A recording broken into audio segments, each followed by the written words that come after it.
Hər vaxtınız xeyir olsun, dəyərli dostlar. Mən Roma Dağıstanlı. Xahiş edirəm bu videonu izləyin. Sonra mən fikrimi söyləyəcəm. Oğlanlar var gedir bir ayı 500 manata daş qaldırırlar. Bildiniz mi? Belə şeyler var. Belə danışanda o müğənnilər çıxır burada deyir, mən getmərəm. Niyə getmirsiniz? Siz oğlanlardan artıq dörsünüz. Oğlan var gedir boyu nə boyda, laydı vardı amma ayı 500 manata daş qaldırır. Biz onların heç birindən artıq deyil. Dəyərli dostlar, baxın. Var olsun bax beləncə dəyərli müğənnilərimiz. Halal olsun bu müğənniyə. Elə bir müğənnilə qiymət deyir ki, bəzilərinə aiddir mənim sözüm. 10 mindən dən vururlar, 40 mindən dən vururlar, 5 mindən dən vururlar. Onu bilin ki, siz vallahi bu xalqın sayəsində siz şan-şöhrət sahibi olmusunuz. Bu insanlar sizi toylara aparmasa, siz vallahi 5 minlik, 3 minlik kəstim geyinmərsiniz. 100 minlik, 150 minlik maşın sürmərsiniz.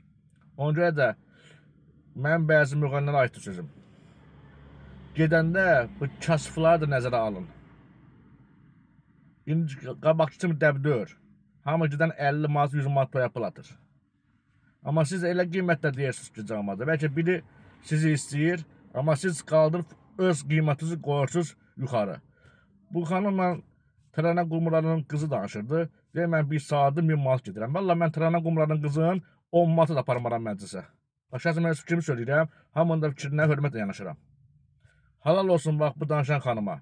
Onu da unutmayın ki, hər birimizin yeri buradır. İstəyir pullu, istəyir kasıb. Ola bilər, kasıbdan bəzi müğənnilərin başdaşında fərq ola bilər. Sizinki bahalı başdaşı olar, bizimki ucuz başdaşı olar. Xahiş edirəm, bu videonu da izləyin və paylaşın. Allah yaxşı müğənnilərə, kasıba dəstək olan müğənniləri, kasıbı nəzərə alan müğənnilərin Allah hər birindən razı olsun.